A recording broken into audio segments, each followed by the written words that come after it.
Voilà. Ok. Donc les projections de population pour la Belgique confirment la tendance actuelle donc d'un vieillissement de la population.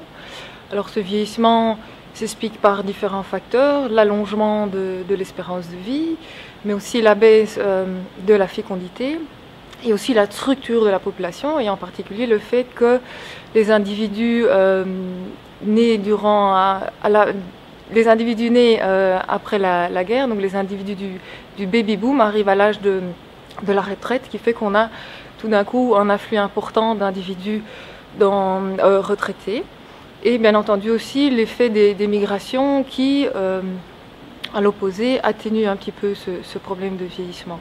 Alors, différents indicateurs démographiques montrent ce vieillissement, en particulier l'âge moyen de la population qui vieillit, qui va continuer à vieillir jusqu'en 2060, et aussi la part des âgés par rapport à la population active. On voit clairement une hausse de ces indicateurs, mais si on regarde aussi des indicateurs qui sont davantage liés à l'espérance de vie ou au nombre d'années qui restent à vivre pour un individu, on constate que ces indicateurs sont un petit peu plus positifs, ou en tout cas moins alarmistes.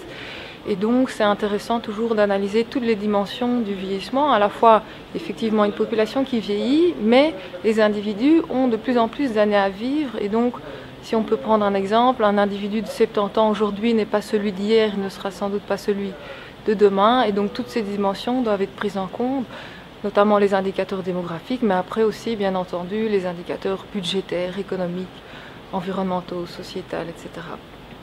Voilà. Ok, merci beaucoup.